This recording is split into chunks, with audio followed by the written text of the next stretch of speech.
principal. Et pour notre travail cette semaine, nous avons invité le compositeur Vasco de Gama qui vient de l'Angola et qui a fait une présentation lundi soir, et Neo Muyanga qui vient de l'Afrique du Sud et qu'on reçoit ce soir.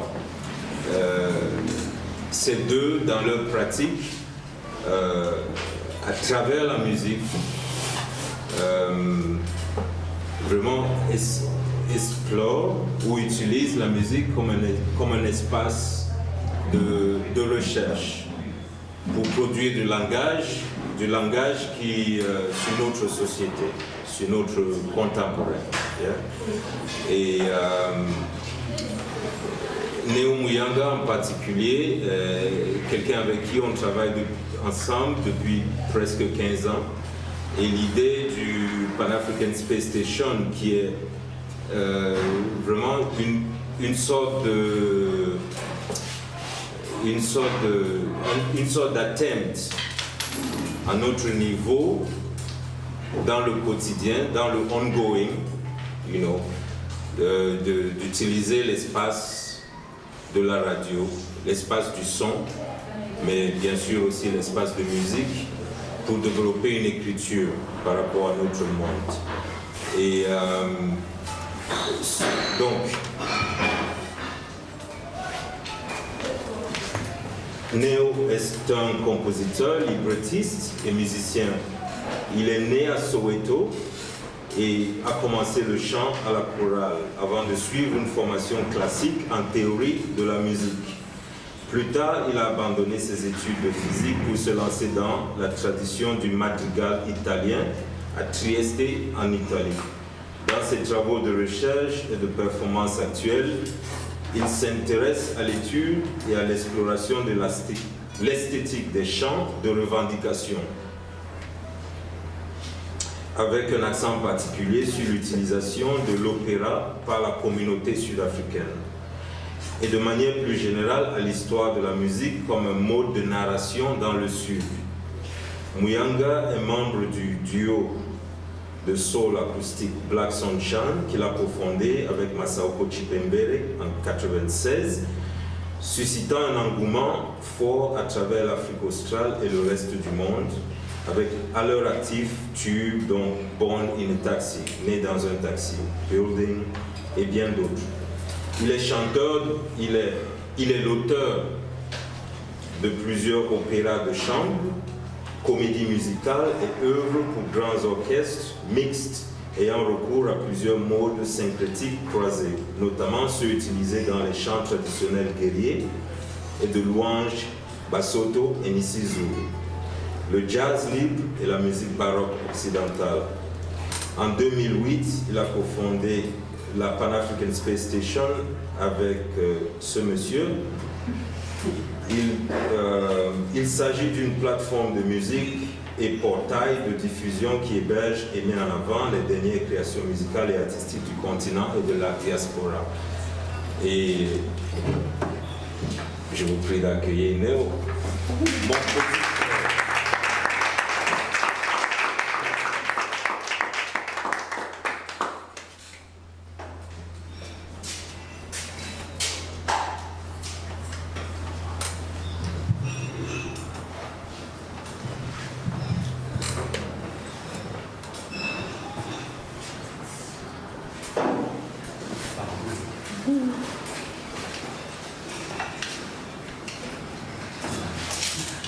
petit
Nelson Mandela.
thank you very much for making the time to come and be with us here tonight.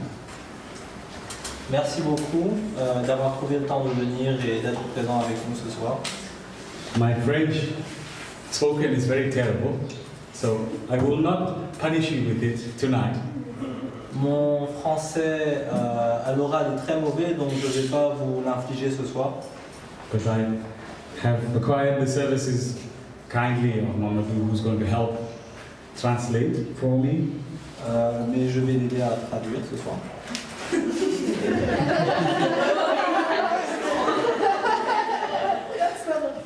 Unreliable.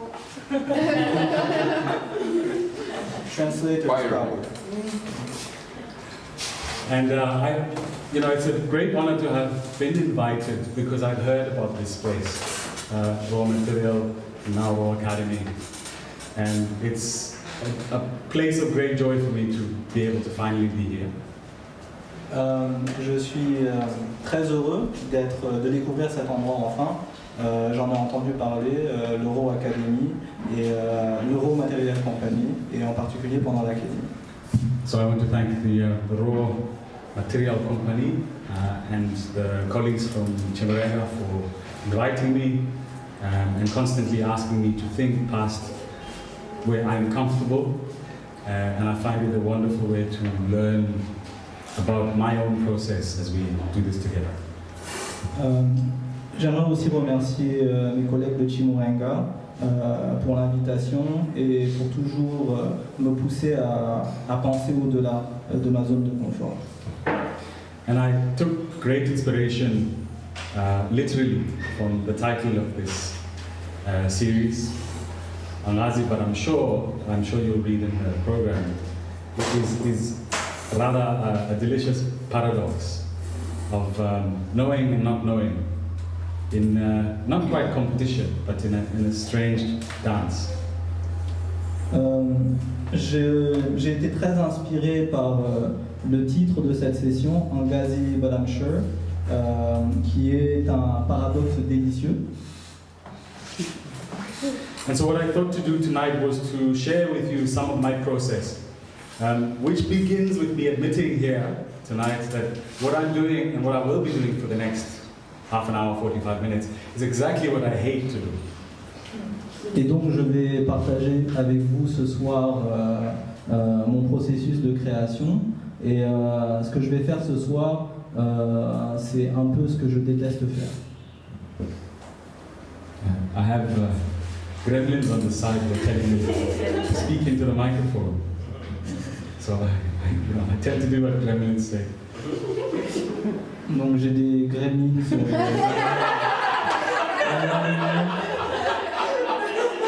me disent de parler dans le micro. The reason I don't like this position is because I'm in a position of speaking before you as somebody who knows something we all know is not knowable. It's indeterminate and is very much at the fount of how I make and work, with a feeling of not knowing a thing, but having a belief of knowing so that the beginning can begin. La raison pour laquelle je suis dans une position inconfortable, c'est que je me retrouve là face à vous à parler comme si je savais une chose dont on sait bien qu'elle n'est pas connaissable, quelque chose d'indéterminé. So in introduction, I will reveal to you that the piece or the pieces that I started with were invocations of a sort. Invocations of characters in myth, and some of those myths we've met in flesh also.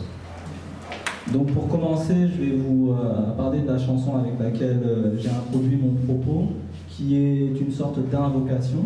Invocation of these myths. Une sorte d'invocation de ces mythes. And the first section was a dedication to Lord Ganesha, who is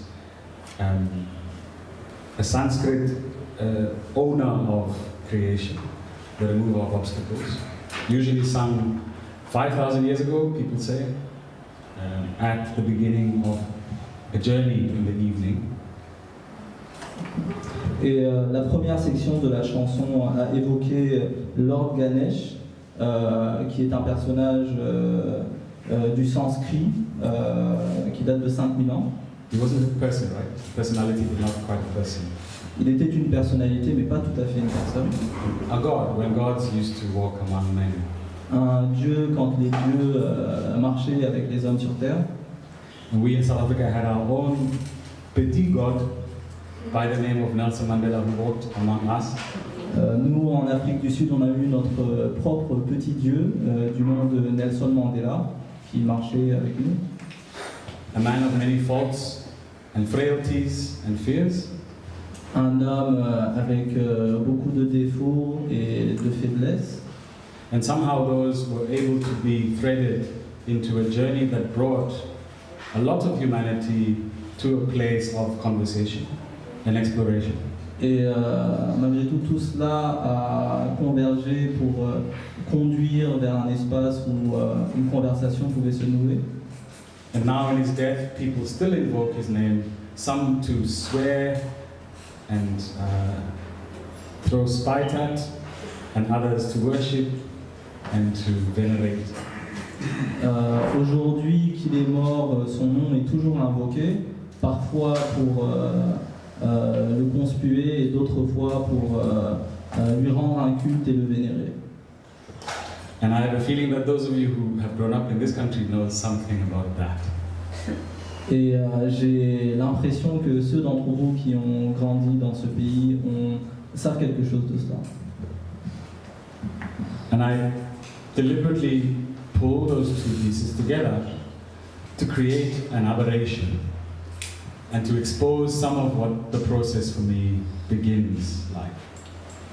Et j'ai exprès mis ensemble ces deux récits pour créer quelque chose comme une aberration.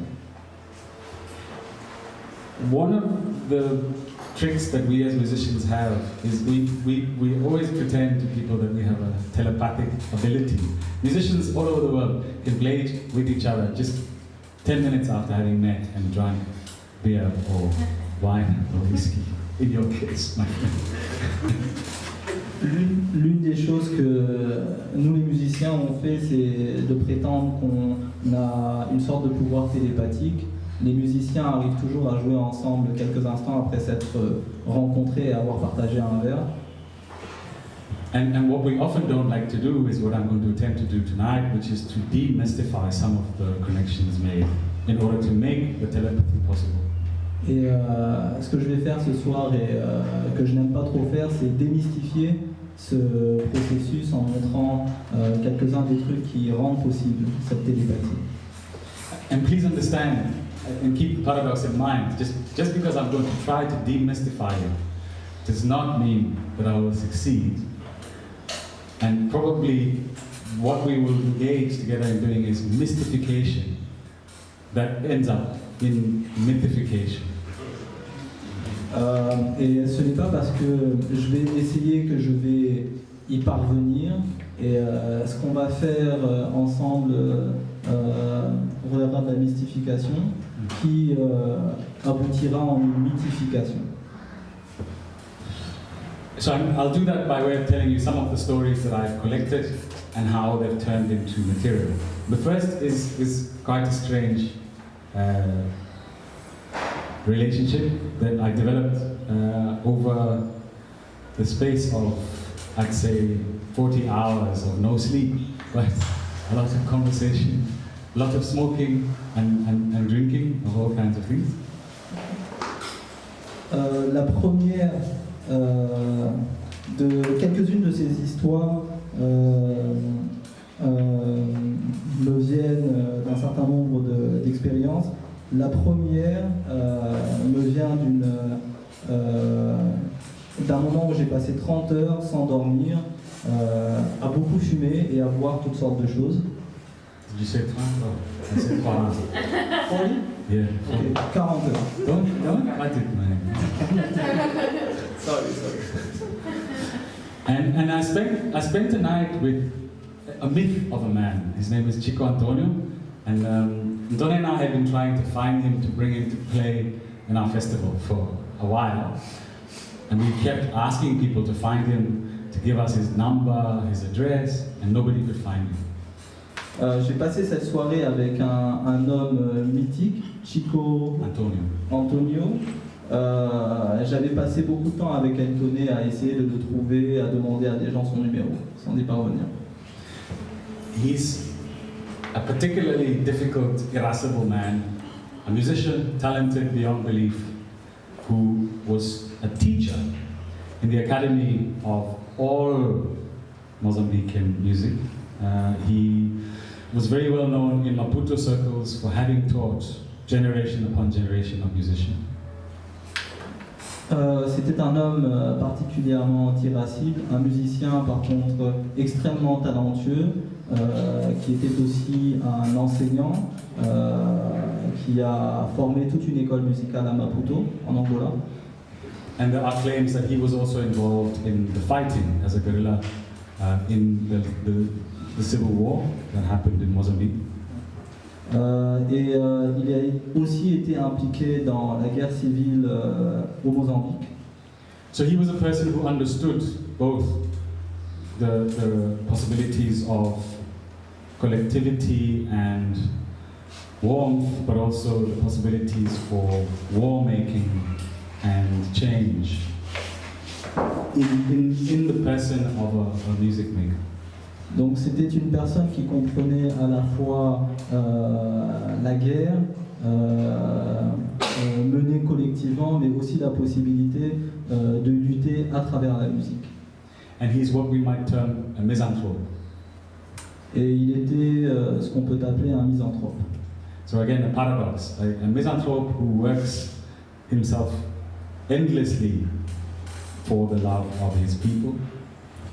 Et donc encore une fois, un paradoxe, un misanthrope qui travaillait sans fin pour son peuple. And when I met him, I was asked by a number of people who knew that I was waiting for him. There was a legend that was moving, because I'd sent out a message to say I was coming to Maputo. I would like to meet Chico Antonio. I can be found at this bar called Gil Vicente, and I sat there and waited. And waited and waited. And people who I knew kept asking me, you're waiting for who? He doesn't meet anybody, he doesn't like people, he doesn't come out anymore, he doesn't talk to people, and you wouldn't want to meet him anyway. Et donc, le jour où je l'ai rencontré, je l'ai attendu longtemps dans un bar et les gens m'ont demandé qui est-ce que j'attendais. Et lorsque je leur ai dit, ils m'ont dit oui, mais il ne rencontre personne de toutes les façons, tu attends pour moi. But I had no other mission, so I waited, and eventually he arrived. And I knew he was arriving because I was standing talking to someone, and I could feel people who were standing around me suddenly move away. Et donc j'avais rien d'autre à faire, donc j'ai attendu, et puis il est arrivé. Et j'ai su qu'il arrivait parce que les gens se sont écartés, ont fait place à son passage. He was a relatively small man. He came, looked at me, and said, "You're Neo." I said, "Yes." And then he said, "Come." And he walked into the bar. C'était un homme relativement petit, et quand il est arrivé, il m'a pointé du doigt en me disant, "C'est toi, Neo?" Et ensuite il m'a dit, "Viens." En pointant la direction du bar. And he kind of just disappeared past two very big bouncers. I'm also very small, so past the two bouncers, and I tried to follow him, and they stopped me, and they said, "Who are you? Where are you going?" Et donc il s'est ensuite engouffré entre deux grands videurs. Moi aussi, je suis pas très grand, donc je suis arrivé devant les videurs et ils m'ont tout de suite arrêté. Où est-ce que tu vas? Qui es-tu? And so I said, "I'm with him, I'm following him." And I said, "Oh, Chico Antonio?" I said, "Yes." And they just went, "Ah." And they let me walk in. Donc je leur ai dit que je suivais ce monsieur, Chico Antonio.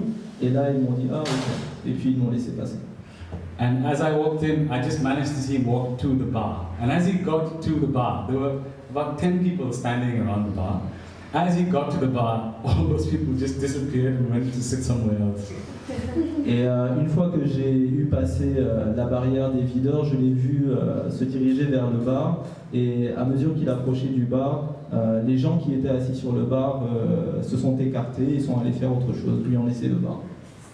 So I walked to the bar, didn't say a word. I knew he didn't speak much English. My Portuguese is a little bit better than my French, but it's not great.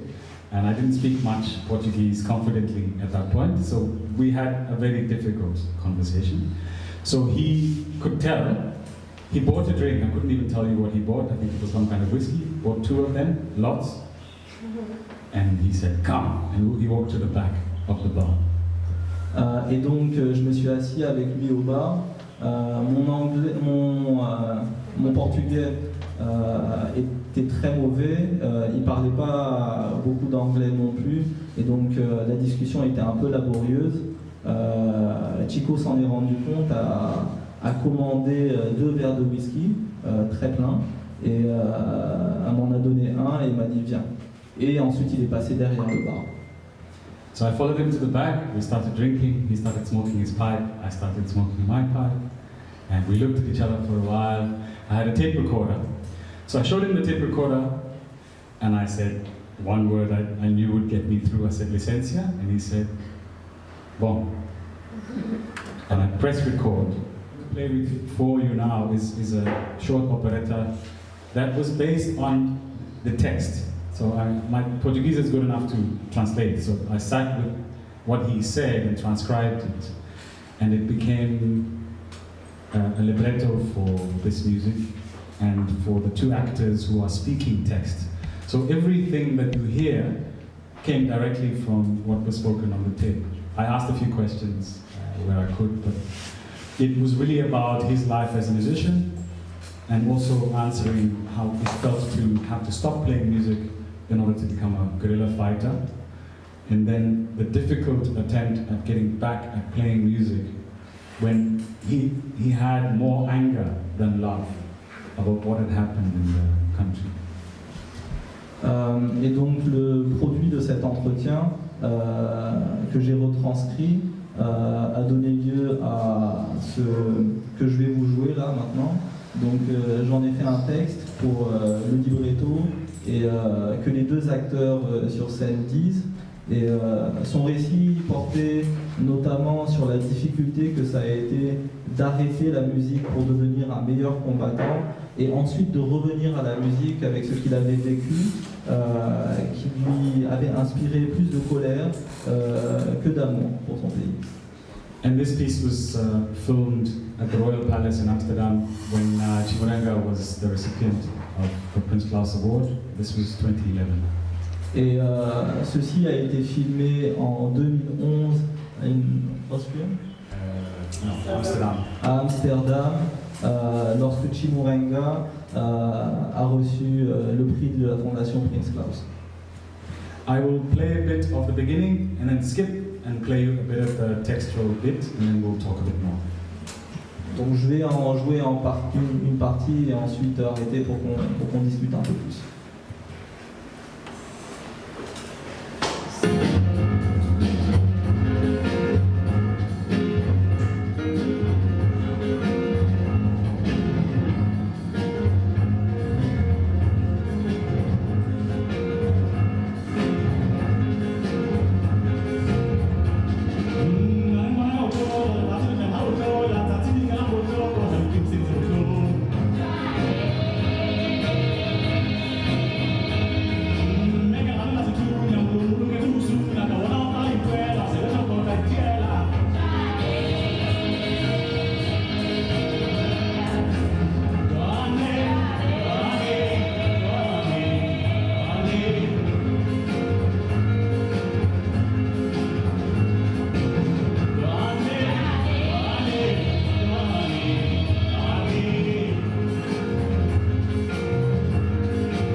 This town of our revolution that today smiles a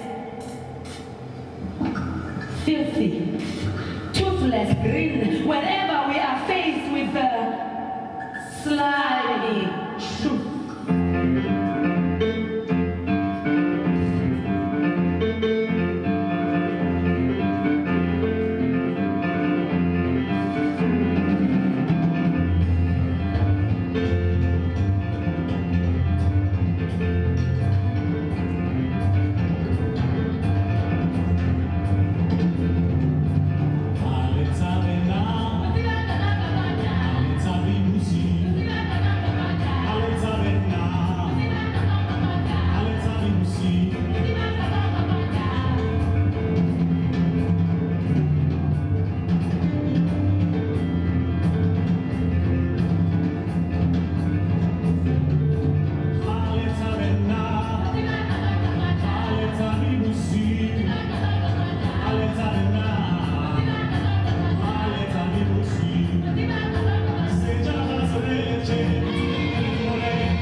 The text, even though spoken, actually isn't speech, ever.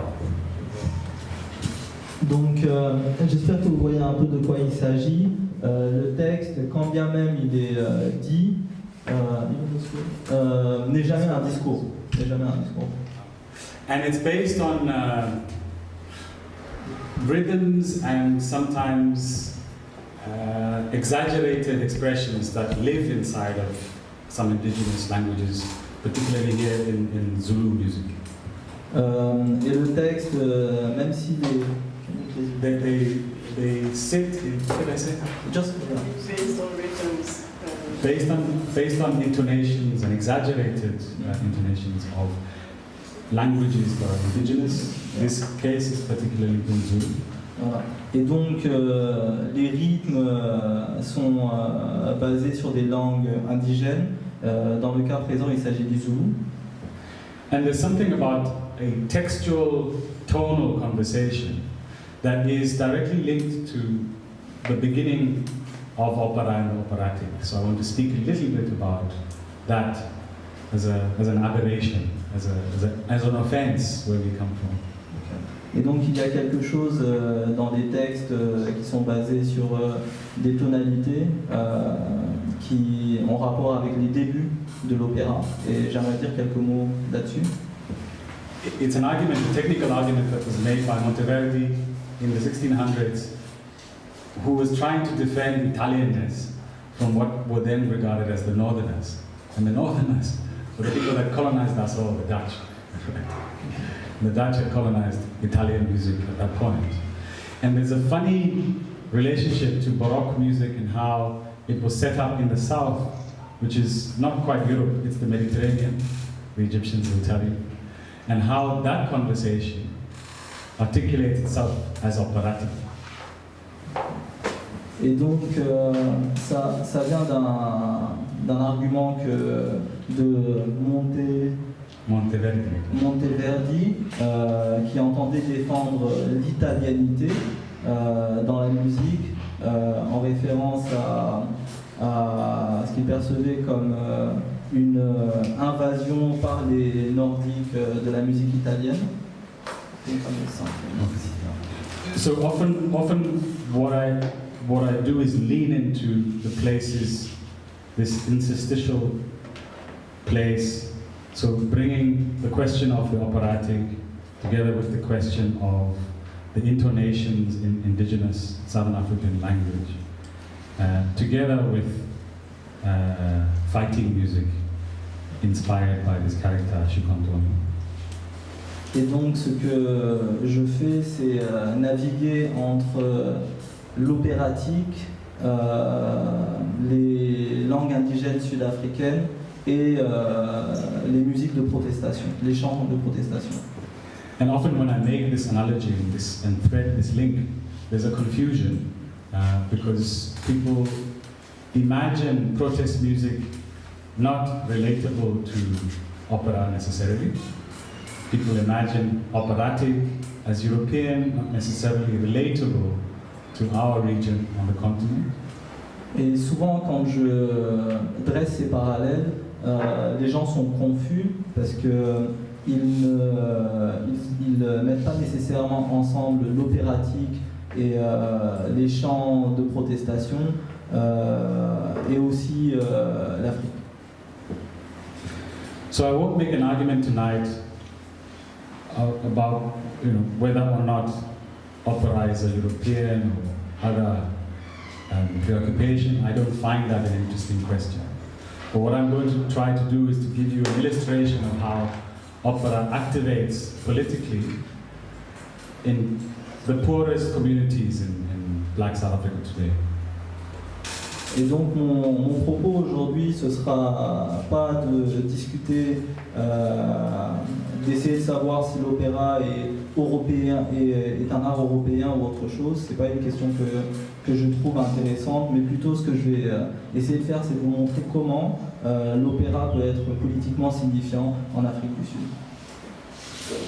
So I'll play you the clip next, and then I'll explain the context. Just briefly, the piece is based on text written by a poet called Anki Kroch, who self-identifies very proudly as an Afrikaner, particularly problematic Afrikaner. If you know anything about South African history, the Afrikaners are the people who formalized legal apartheid in 1948.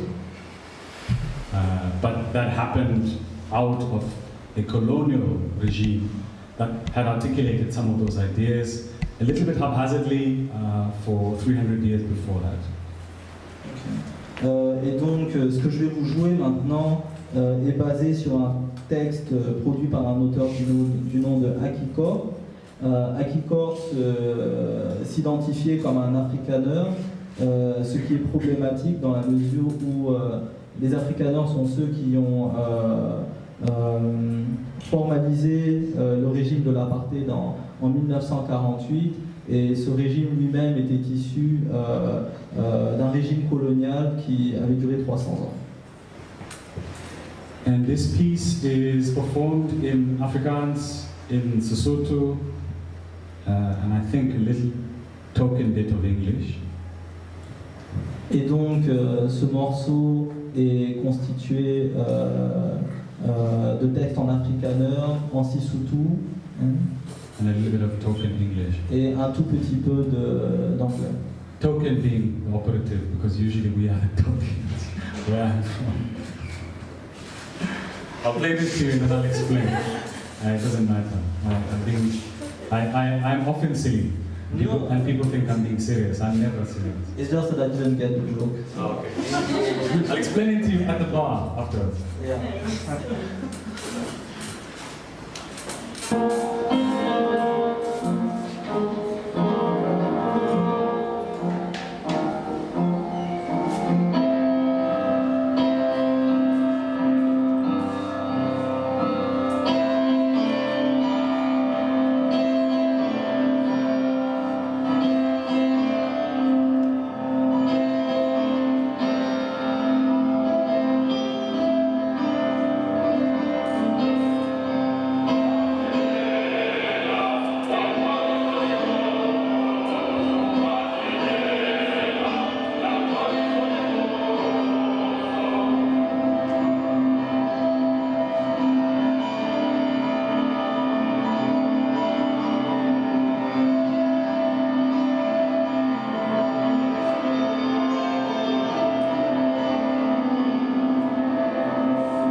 This is a choir called the Simon Estes Alumni Choir.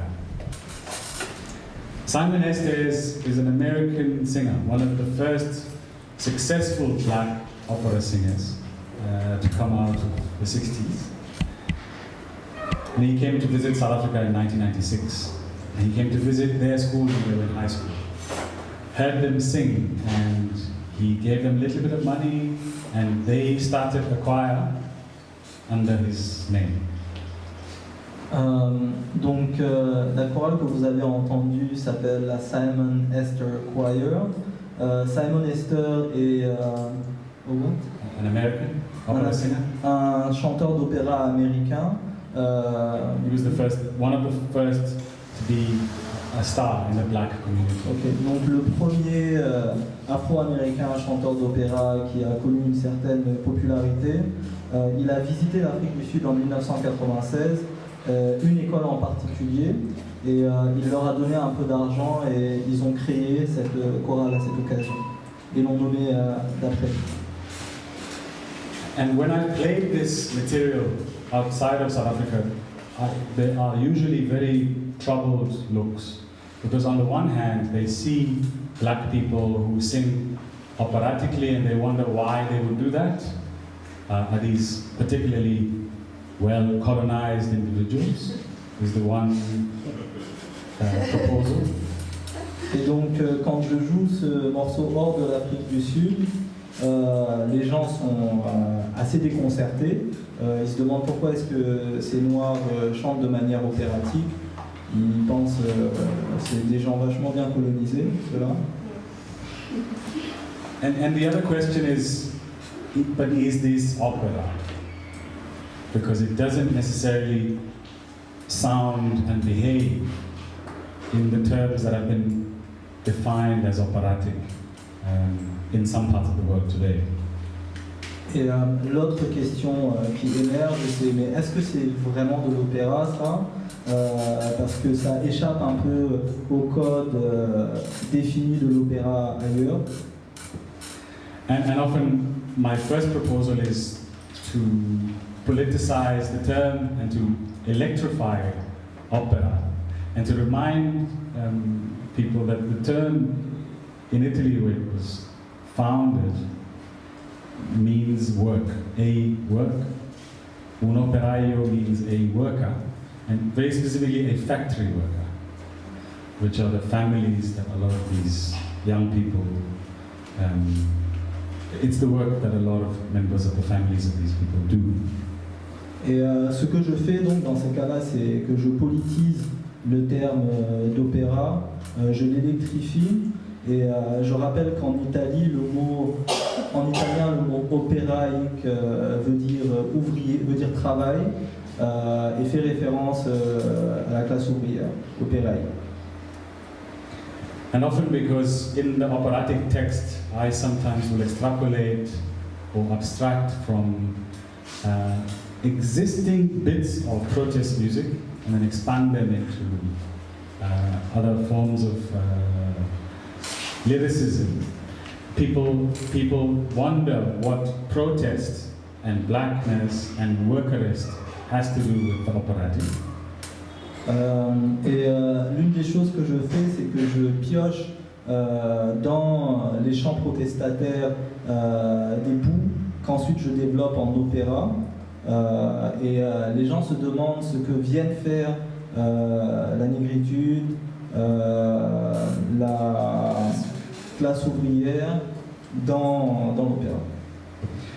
And it's a wonderful opportunity to refer to a quote. Abdullah Ibrahim was one of our stellar gurus of the piano and composers.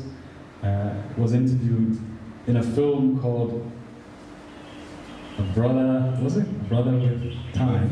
Brother with Perfect Timing, 1987.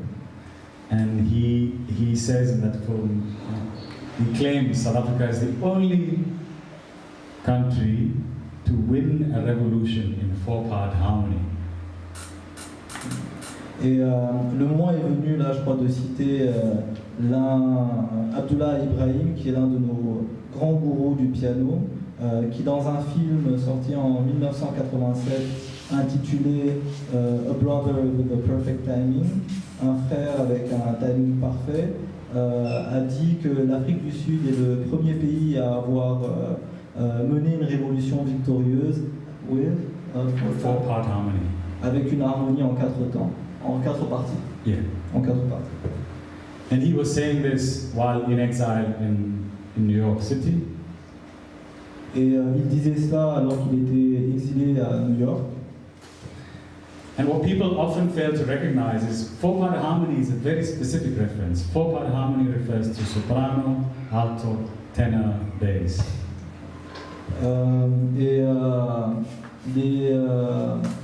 Ce que les gens ne perçoivent pas nécessairement, c'est que les harmonies en 4 parties font référence à quelque chose de bien précis.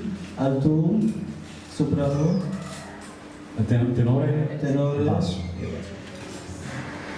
And so he's referring specifically to the choral movement when he says that. It's code for the voice and vocalizing, but not just generically. It's the voice and vocalizing since missionary schooling. There's a particular moment in history where four-part harmony becomes the way that South Africans express themselves. Et ce à quoi il fait référence, c'est le mouvement des chorales. Et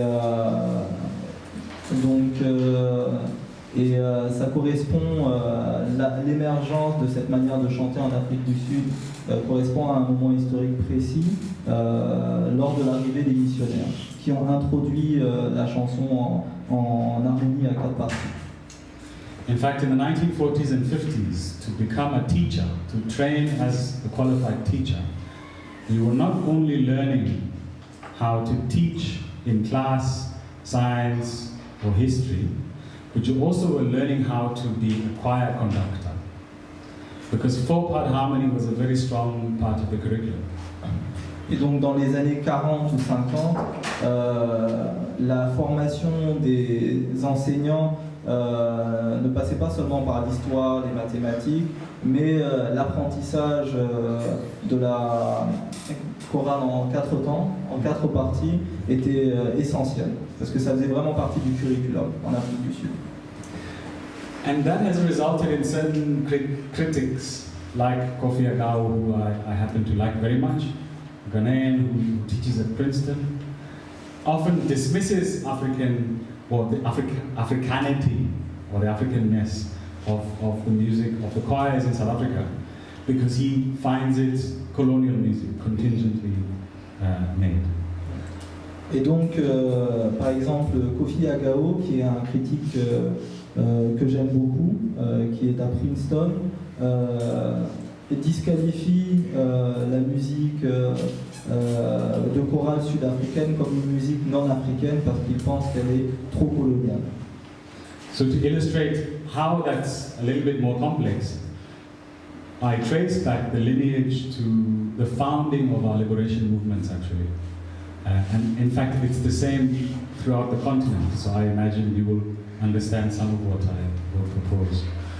The missionary schooling was the fount of the intellectual that began the revolution for that kind of post-colonial Pan-Africa that we know today.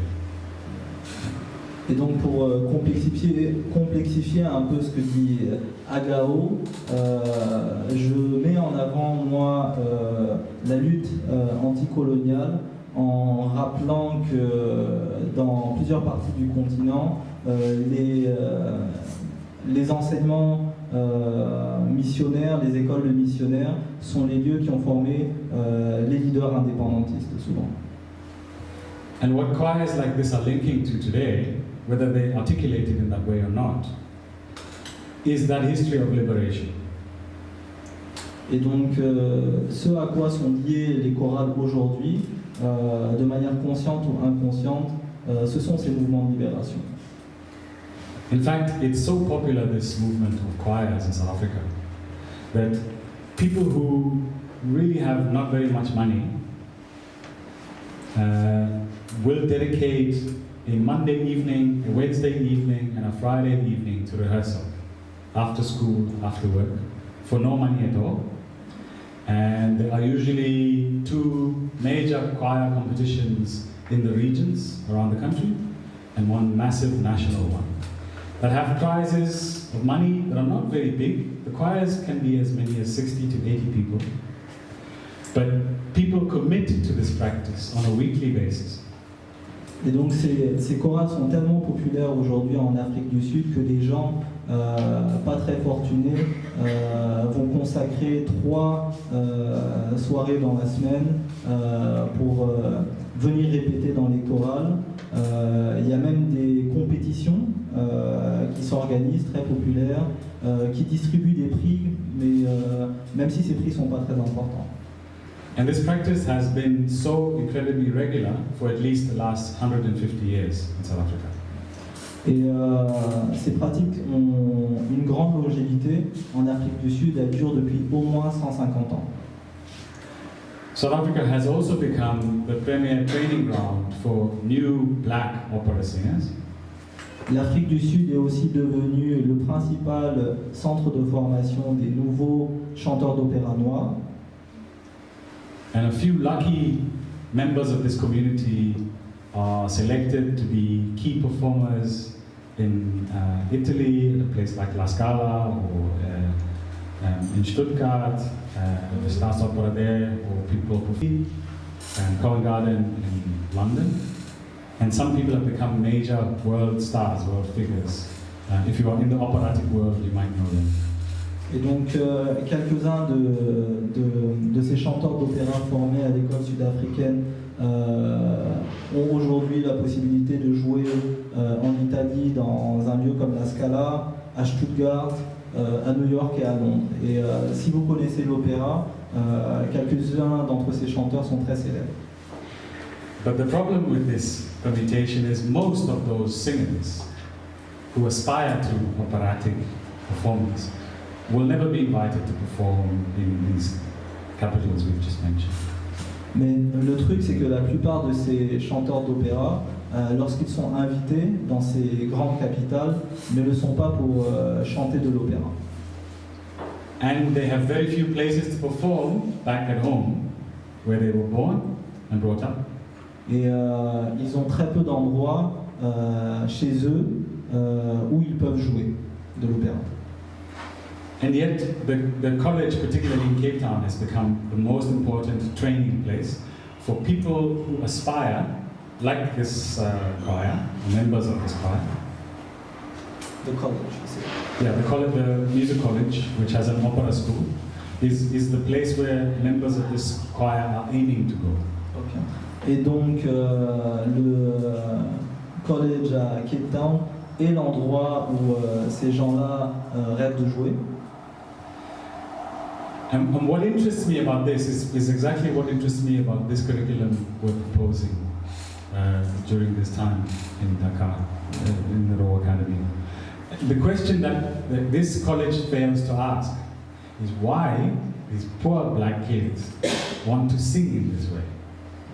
What is it about their background? What is it about their hopes and dreams that manifests in them wanting to sing in this way?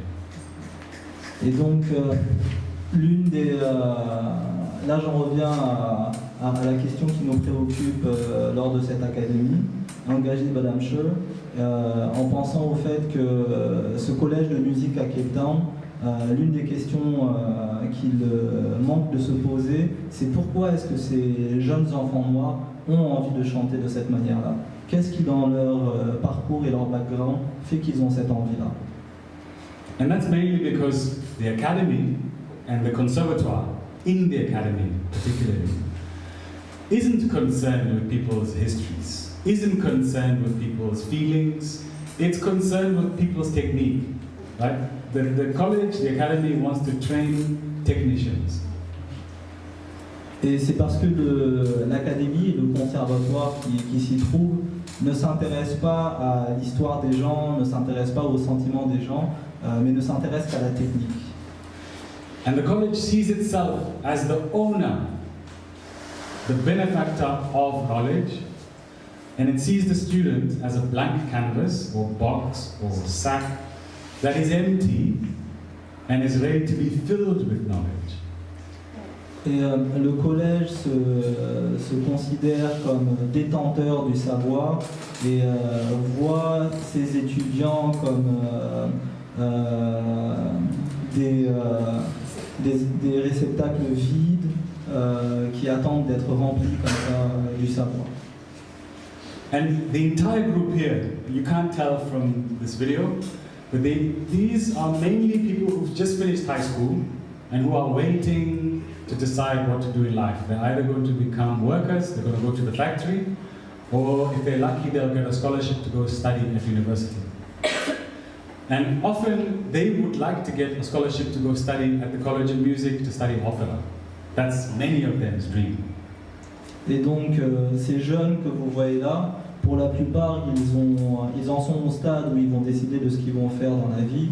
Donc certains vont aller travailler à l'usine et beaucoup aimeraient parmi eux avoir une bourse pour pouvoir continuer d'étudier la musique au collège et au conservatoire. The training of an opera singer is very strict and very specific. They'll take 3 to 4 years for an honors degree. And it takes only that 3 to 4 years for them to lose the baggage they come with and to learn totally different technique for vocalizing, but also for communicating their ideas. La formation d'un chanteur d'opéra est très exigeante. Elle dure 4 ans et finalement ça ne prend que 4 ans pour eux d'acquérir cette technique, mais aussi de perdre tout ce qu'ils avaient en arrivant et aussi d'apprendre une nouvelle manière de communiquer. And often these kinds of students who do this kind of degree will get attacked by the students who do political science and history, because they'll say, "You stupid people, you're doing colonial material. You should be singing African music." Et souvent les gens qui choisissent ce cursus-là sont attaqués par les étudiants qui font de l'histoire ou des sciences politiques, qui vont leur reprocher d'apprendre un art colonial. Many of the technically highly skilled members of this community are not people who've necessarily found it important to think through and articulate how this is a political act, unfortunately. So often what happens in that attack is they retreat, at least the ones that I've worked with, and do it quietly, and they do it with people who accept them as operatic singers, rather than mix with the team who wants to create a new curriculum and to burn the school down. La plupart de ceux d'entre eux qui ont un très haut niveau de compétences techniques ne savent pas comment articuler leur pratique artistique avec les questions politiques, et donc souvent lorsqu'ils reçoivent ces critiques, leur attitude c'est de se retirer et de ne plus rester qu'avec des gens qui comprennent leur pratique et l'acceptent.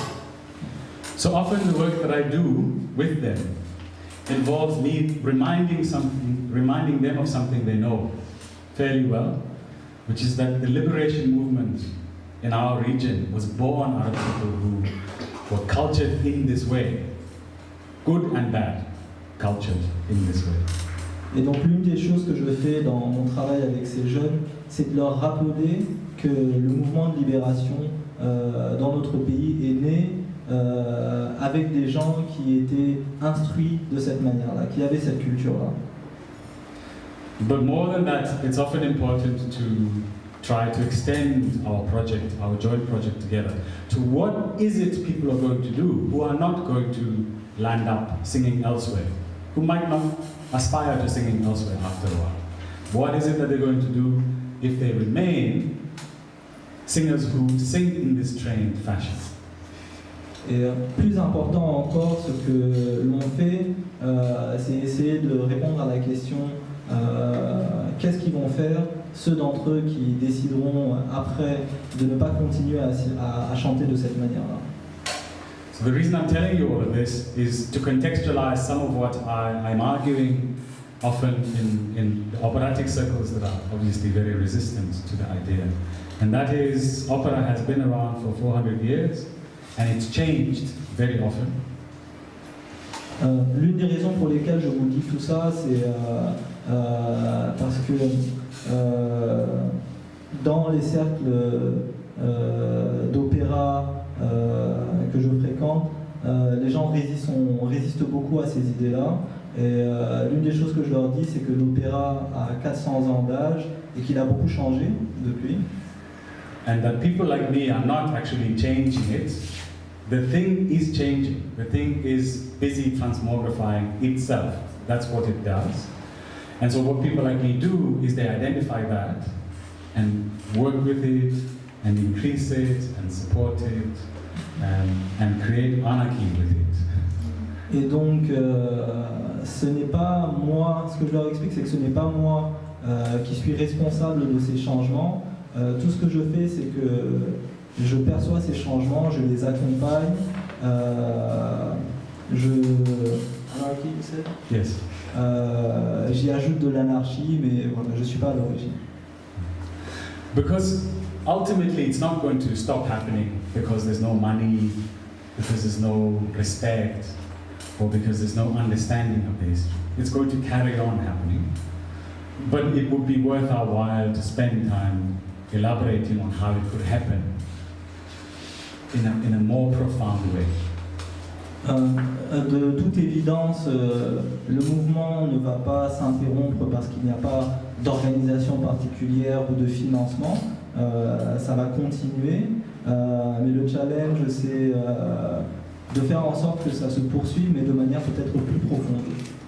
It's going to sound different, inevitably, it should, and we'll tell different stories, and we'll tell them in different languages that today are considered too difficult to perform operatically. Et donc, les sonorités vont changer, c'est inévitable. De nouveaux langages seront parlés. Opera is effectively dying everywhere else in the world because more and more people accept the understanding and the definition of opera as a preoccupation of the rich and the elite. L'opéra est en train de mourir ailleurs dans le monde parce que les gens acceptent cette définition de l'opéra comme une occupation des riches. But actually, a really strange thing has been happening in this community for the last 150 years, and it's growing, and it's opera becoming a preoccupation of the poorest, most marginalized, most voiceless members of the political and economic society today. Et une chose très intéressante se passe dans cette communauté depuis 150 ans, c'est que l'opéra est devenu l'occupation des plus pauvres et des plus marginalisés dans cette communauté, politiquement et économiquement. And what happens with it as it takes off is probably not going to keep being called opera. I mean, opera is used now as a catch-all term, a political term, an annoying term to create certain reactions in society. But actually, the people who practice it never call it opera. Et donc, très certainement qu'il arrivera un moment où on ne désignera plus cela comme de l'opéra. Les gens qui font cette pratique ne parlent jamais, eux, d'opéra. Not only that, the people in this community never go to the opera house, and they don't necessarily perform full operatic fare from Europe. They might make an aria here and mix it with a traditional song, but they are not people you're going to find in the opera house wearing penguin suits. Et ça va même au-delà parce que les gens qui sont à l'origine de cette pratique ne vont jamais à l'opéra. Ils peuvent de temps en temps faire une aria, mais vont tout de suite la mélanger avec des chansons locales. Donc voilà, on ne les verra jamais avec des costumes de pingouins à l'opéra. This film was shot in one of the grandest churches in Cape Town. This is the Grote Kerk, one of the oldest foundations. Buried underneath is the first governor of the Cape, Simon van der Stel. Now, what most people don't know, and assume is that Simon van der Stel was not white. He was mixed blood, mixed Afrikaner with an indigenous woman. And his grave is near the stage, just below where they're standing now. This is the church they would not have been allowed to come and sing at 10 years before this was filmed. Cette vidéo a été filmée dans la plus grande église de Cape Town, la plus vieille bâtisse de la ville, construite au-dessus de la tombe du premier gouverneur du Cape, Simon van der Stel. Sa tombe se trouve juste derrière la scène.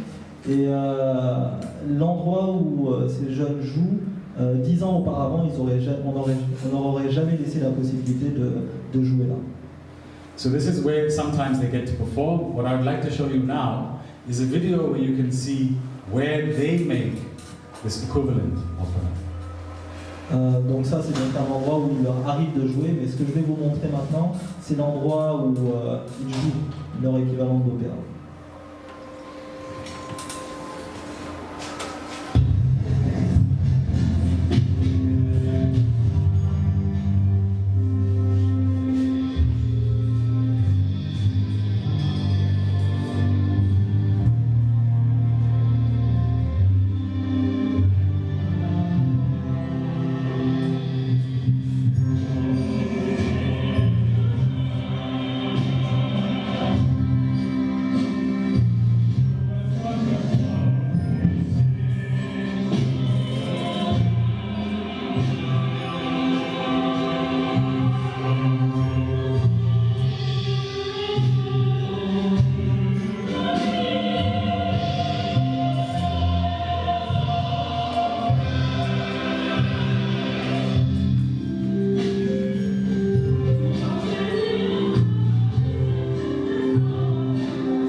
The strange thing about this, it's this paradoxical question, right?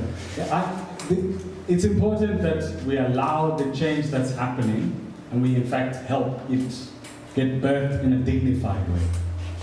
But what it's going to mean ultimately is the death of what we know as opera. That is absolutely imperative because it has to leave the opera house and has to enter what we now consider dangerous spaces.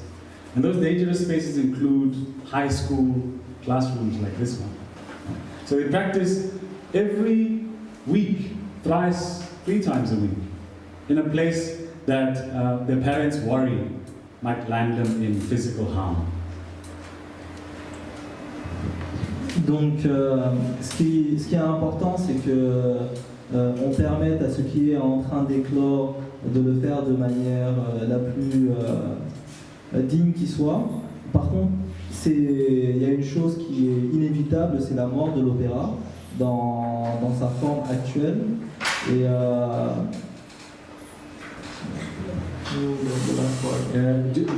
they practice in a school which is considered dangerous ground. Okay. Et donc ils font leur répétition dans une école qui est considérée comme dangereuse par leurs parents. and it's not this special school that's dangerous ground. It's just certain parts of the township, the areas in the periphery are dangerous, physically dangerous to walk in at night, and they practice at night, effectively. Et donc une chose que j'avais oublié de dire tout à l'heure, c'est que c'est important que l'opéra donc quitte son espace habituel pour pénétrer des espaces considérés comme dangereux. Et donc là, c'est pas l'école juste qui est dangereuse, mais c'est la zone dans laquelle elle se trouve. So the work that I do has very much to do with this kind of connecting of threads, connecting the protest habit to the missionary or Christianizing habit, because a lot of these members are people who attend Christian churches. But it's also looking at stories that form people's realities today, that are quite complex, and to try and find a way to articulate them in places that are dignified and that valorize this experience. Right now, at the expense of places like the Opera House. It has to be at the expense of the Opera House.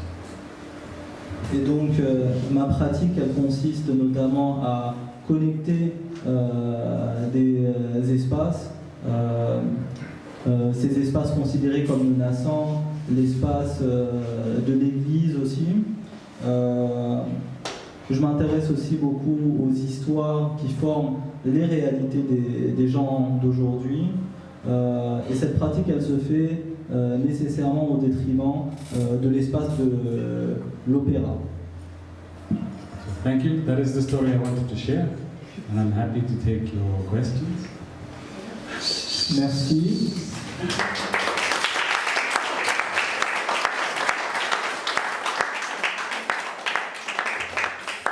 Thank you.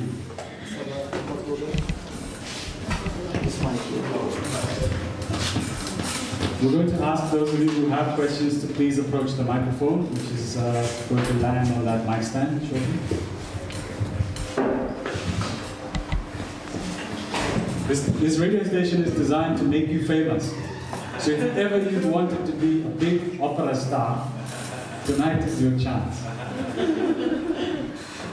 Donc pour ceux qui ont des questions, merci de venir au microphone.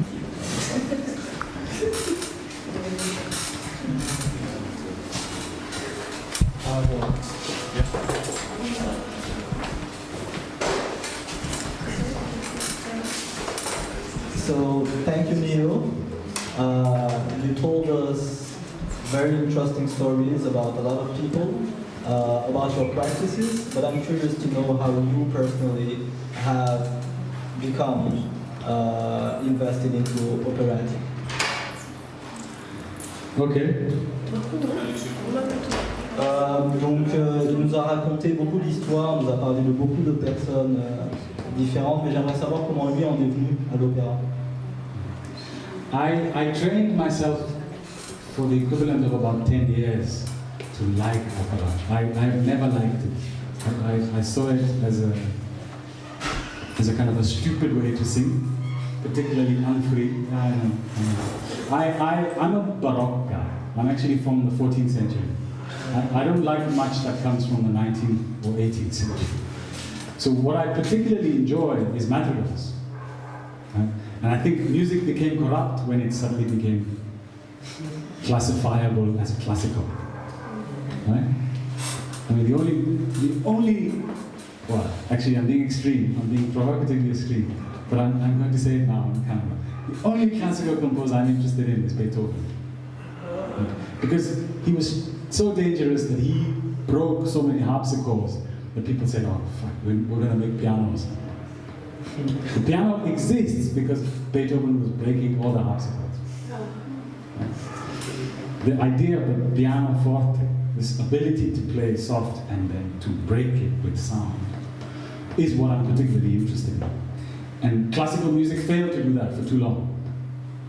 And now you've got what's called new music, which is attempting to do that, and you've got reinterpretations of certain key parts of classical music.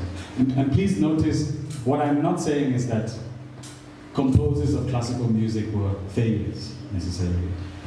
But there's a technical habit, a technical training that allowed people for too long to accept mediocrity as desirable. They took the danger, they took the electricity out, and it didn't interest me that much. So I then had to retreat into study mode to find out what it was about opera that could live that long and sustain ideas. And then had to find it through my lens, through my Soweto lens, in order to care about it. I really can only truly care about things if I can read them through my Soweto lens. It's a particular handicap of mine. Will you translate your...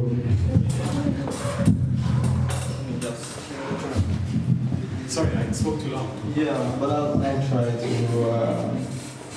Donc, dans un premier temps, il trouvait que l'opéra, c'était juste une manière stupide de chanter. Donc, il a dû se forcer longtemps pour arriver à apprécier l'opéra. Il a ensuite dit qu'il était plutôt baroque dans la musique, qu'il est une personne plutôt du XIVe siècle. Et tout ce qui est aujourd'hui considéré comme musique classique, ça n'intéresse pas beaucoup, excepté Beethoven, dont il pense qu'il est celui qui a réinventé le piano, celui grâce à qui on peut encore jouer aujourd'hui du piano. Et donc il a dit que dans la musique classique, les gens, du fait de leur bagage technique, se sont permis finalement d'être médiocres, dotés de la musique qu'ils faisaient, le risque, l'électricité, par habitus technique. Donc finalement, son acceptation de l'opéra, elle s'est faite à partir du moment où il a pu lire l'opéra à travers ses lunettes d'habitants de Soweto. Et donc tout ce qu'il n'arrive pas à lire à travers son regard d'habitant de Soweto, il n'arrive pas à le comprendre. Mais pour l'opéra, ça l'a été.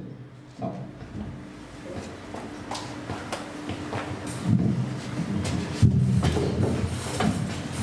Yes, well. Moi j'ai une question sur... Bonjour. Bonsoir. Moi j'ai une question sur la perception qu'ont les classes aisées de l'opéra en Afrique du Sud et peut-être du coup en partie les Afrikaners. Alors à moins que ça ait été abordé quand je suis sorti, je suis désolé, je suis sorti 10 minutes, peut-être que vous en avez parlé à ce moment-là. Mais vu que vous nous avez dit que c'est une musique qui allait de pair avec tout un mouvement de contestation qui avait été très approprié par les classes plus populaires. Voilà, je voudrais savoir comment les classes aisées perçoivent l'opéra à l'heure actuelle et aussi au cours des dernières décennies du Sud. Merci. I think I understood you, but I'm not so sure. You're asking if I can translate for myself. I'm asking how rich people perceive opera currently in South Africa. Rich people in South Africa. In South Africa, included maybe Afrikaners, because you said us that this music was a vector for protest, has been a vector for protest for decades. And I'm sorry if you answered that during the speech, because I left for 10 minutes. So. Yeah, I didn't answer it. It's a good question. In fact, it's a paradox.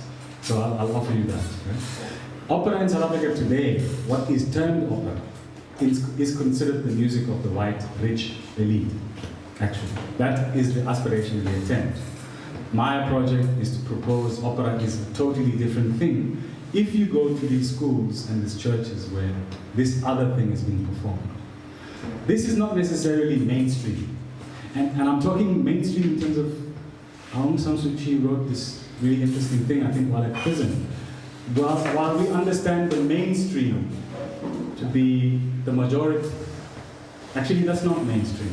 Mainstream is the facility to reach and influence taste, markets, and to change behavior. And in a society that is unequal like South Africa, that belongs to an incredibly small few, an incredibly small elite, while the main body of people are not mainstream at all because they don't have the facility necessarily. Unless they act through anger, they don't have the facility to change the ways decisions are activated and made. So in this world, they are totally marginal to the conversation around opera. Right? And that's the conversation that's happening inside the opera house, where they don't go. And they don't desire to go. It's not like they feel marginalized or hurt by it. They don't engage with it because it's not the world they particularly are interested in.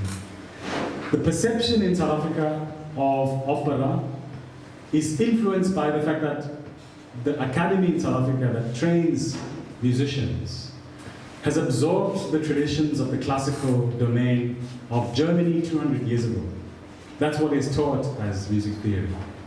It's taught in that particular style. Now, nobody in Germany is taught in that style. They haven't been taught like that for 200 years.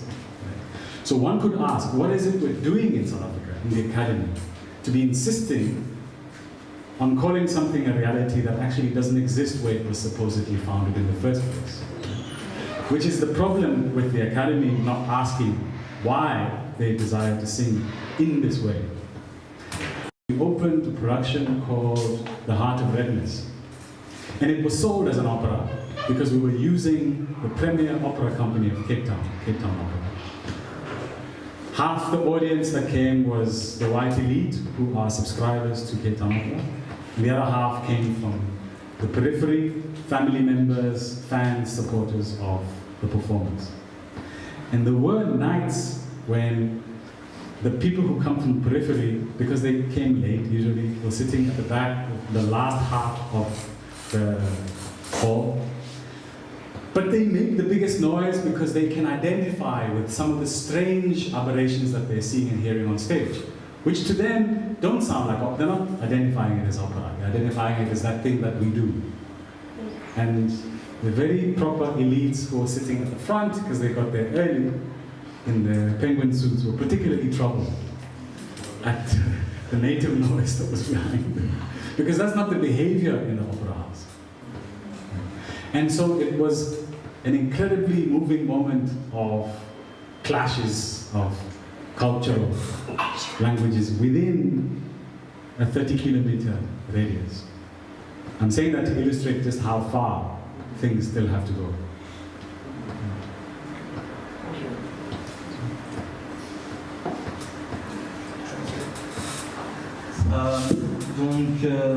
Il disait que en Afrique du Sud, ce dont on parle quand on parle d'opéra, c'est ce que vont voir les blancs riches à l'opéra, et que dans le contexte de l'Afrique du Sud, mainstream, c'est un concept qu'il faut un peu repenser, parce que finalement, ce qui est mainstream, c'est ce qui peut être diffusé largement parce qu'on possède les moyens de le faire, et qu'en Afrique du Sud, la majorité ne possède pas grand-chose, et la minorité qui possède les moyens justement de diffuser des idées, des phénomènes culturels,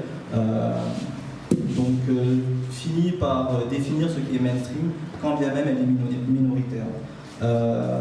Et il y a aussi la question de l'académie musicale en Afrique du Sud, qui continue aujourd'hui à transmettre comme bagage les pratiques musicales de l'Allemagne d'il y a 300 ans, qu'en Allemagne même on n'a plus. Et finalement, le problème de l'académie, c'est qu'elle ne se pose pas la question de savoir pourquoi ces jeunes-là chantent comme ils chantent, ça ne les intéresse pas du tout. Et donc, ce qu'on a vu là est très confidentiel et n'a pas véritablement une grande visibilité en Afrique du Sud. Il a ensuite raconté une performance qui s'est tenue à l'opéra et qui donc là avait la légitimité ou apparaissait comme une pièce d'opéra et qui avait été construite autour d'un poème qui s'appelait Heart of Redness. Et donc à cette représentation d'opéra sont venus non seulement le public classique de l'opéra, donc des gens fortunés, mais aussi des gens de la périphérie. Et pendant la représentation, les réactions ont constitué un moment touchant de clash des cultures, parce que les rangs sur lesquels étaient assis des gens avec des costumes de pingouins ont réagi, étaient très interloqués, déconcertés par ce qui se passait sur la scène, là où les gens de la périphérie ont, eux, manifesté un certain enthousiasme, parce qu'ils se reconnaissaient dans ce qui se passait sur la scène.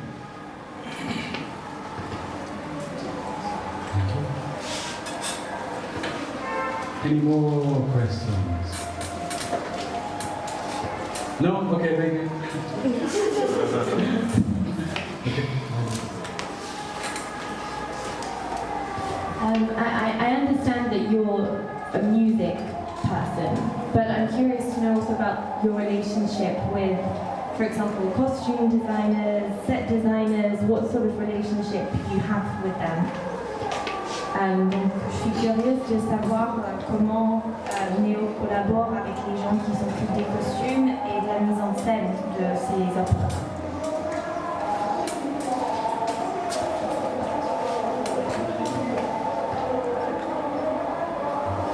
Often the conversation includes design, direction, and it's with collaborators I have long-standing relationships with. Because it's very important to think through acoustic design when you're taking something like this kind of voice into a place that dissipates. Right? Opera houses are particularly well designed to harness this kind of vocalizing.